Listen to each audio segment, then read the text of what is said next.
Welcome to the Startup Funding Espresso.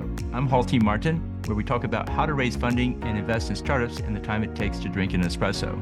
If you have a question about startup funding or investing, please go to the website, startupfundingespresso.com, and type in your question into the chat bot in the lower right corner to receive an answer.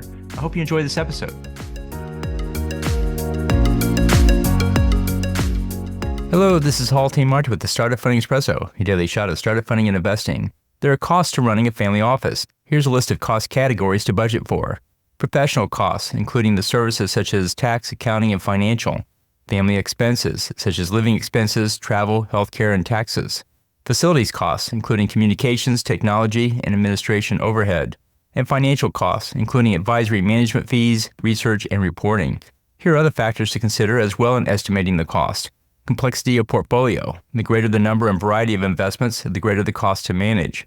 Number of services. The more services the family office provides, the greater the cost. Number of tax jurisdictions. The more jurisdictions, the higher the cost.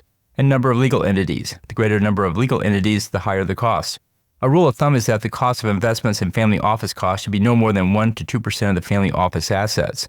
Check your family office to see how the costs compare to the assets. Thank you for joining us for the Startup Funding Espresso, where we help startups and investors connect for funding. Let's go start listening to today. Hall T. Martin is the director of Investor Connect, which is a 501c3 nonprofit dedicated to the education of investors for early-stage funding. All opinions expressed by Hall and podcast guests are solely their own opinions and do not reflect the opinion of Investor Connect.